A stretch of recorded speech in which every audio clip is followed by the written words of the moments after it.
3 alasan penyebab gaji kamu cuma numpang lewat dan cara mengatasinya. Apakah Anda merasakan uang gaji? Kenapa cepat habis? Padahal baru gajian kemarin. Dipakai ini dan itu, tiba-tiba sudah habis, seolah-olah uang cuma numpang lewat saja. Pada akhirnya kita selalu saja gagal menabung. Siapa di antara kamu yang sering mengalami seperti kejadian di atas? Jika kamu merasa itu kamu harus nonton video ini sampai habis. Karena kita akan memberi perspektif atas hal-hal kecil yang sering luput dari keseharian di dalam mengelola uang gaji dengan bijak. Namun sebelum lanjut, alangkah baiknya untuk sukai video ini dan berlangganan, serta bagikan video ini agar bermanfaat bagi kita semua.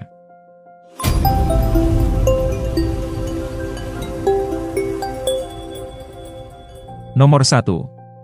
Sering mengeluarkan uang tanpa disadari.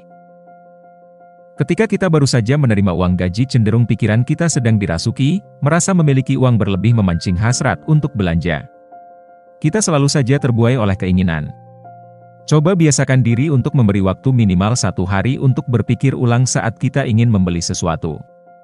Misalnya, di suatu hari secara tidak sengaja kita melihat iklan sepatu yang sudah jadi incaran, lagi ada potongan harga, baiknya kita tunda dulu paling tidak sampai besok.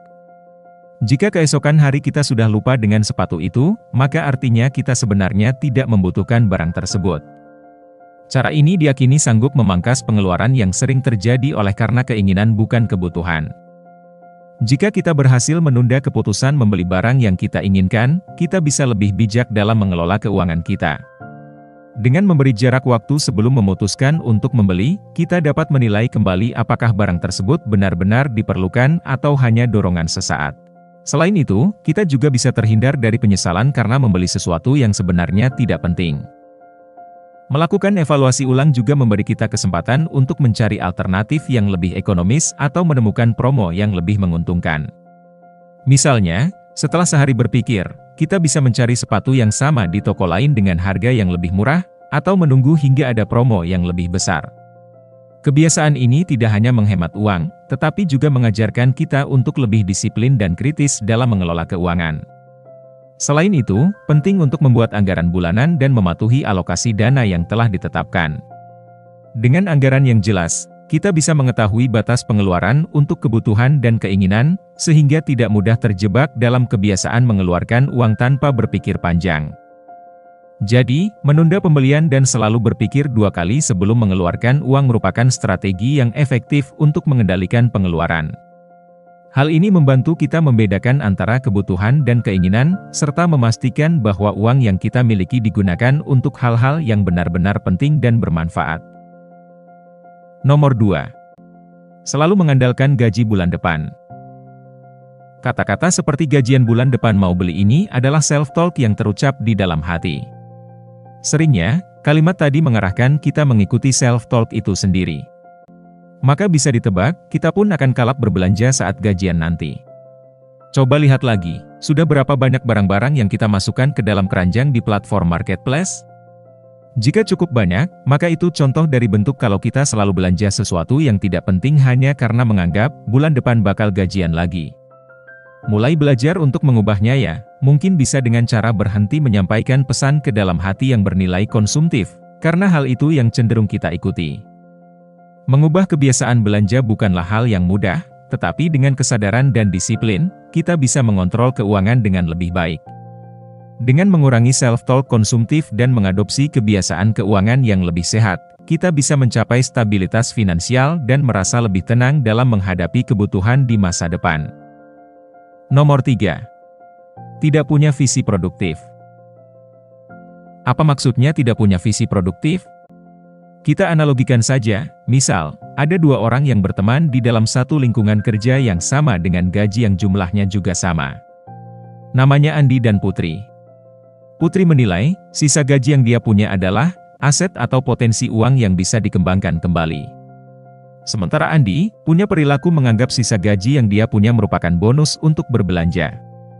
Dari sini kita mungkin bisa memprediksi siapa yang akan sustain dalam mengelola gaji bahkan bisa memiliki aset lebih besar di luar gaji yang Andi dan Putri miliki. Orang-orang yang bekerja tanpa tujuan finansial biasanya akan sangat mudah mengeluarkan uangnya.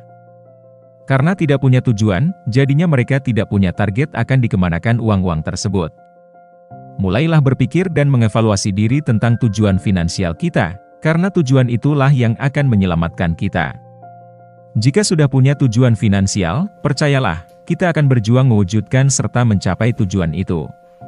Pada titik ini kemampuan dalam mengendalikan uang akan kita miliki. Namun sebaliknya, jika kita hidup tanpa tujuan finansial maka tidak aneh kalau uang akan menguap begitu saja.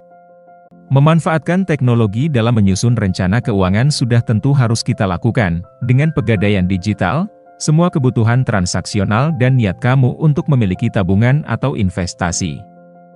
Kamu bisa dilakukan di mana saja tanpa harus mengorbankan waktu kamu.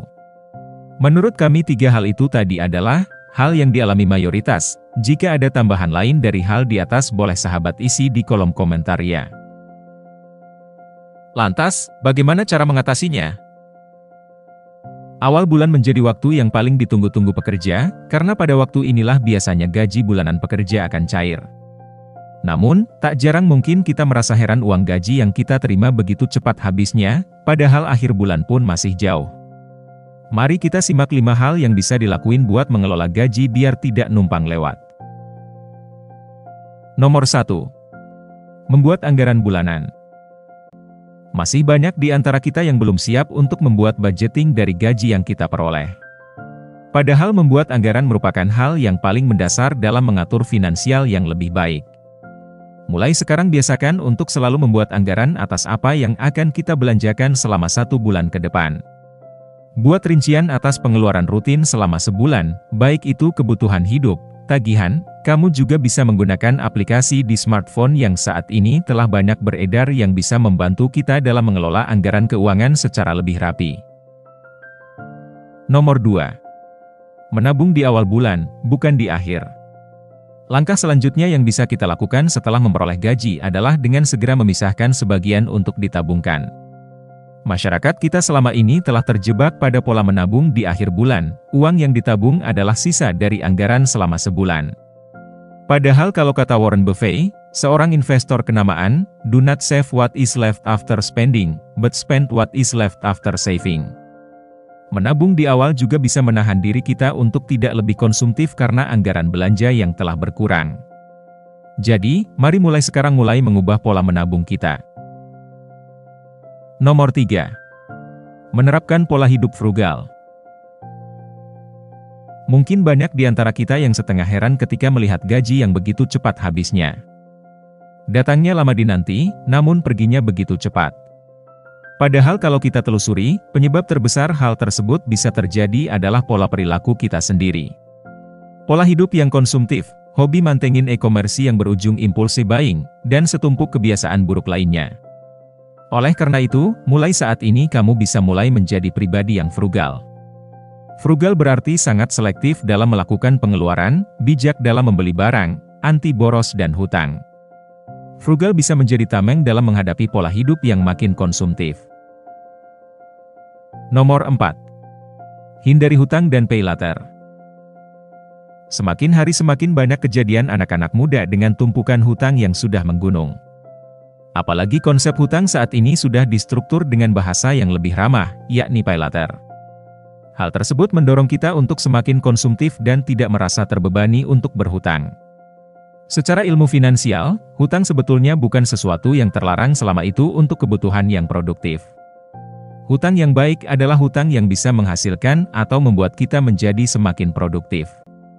Oleh karena itu, jangan sekali-kali membentuk habit pada diri untuk terbiasa berhutang. Nomor 5. Buat rekening terpisah. Tips berikut yang terakhir adalah membuat rekening terpisah. Cara ini dilakukan untuk memisahkan uang sesuai dengan keperluannya agar tidak tercampur satu sama lain. Saat ini banyak bank digital yang sudah memiliki fitur kantong yang dapat memisahkan uang kamu sesuai dengan pos-pos pengeluaran. Penting juga bagi kamu untuk selalu memisahkan uang tabungan dengan uang anggaran belanja, bahkan saat ini ada fitur lock yang memungkinkan pengguna untuk tidak dapat mengambil uangnya. Dengan cara ini, keuangan kamu akan lebih terstruktur dengan rapi. Dengan menerapkan cara-cara di atas, Anda akan bisa mengatur gaji dengan baik dan bijak. Semoga video ini bermanfaat bagi kita semua.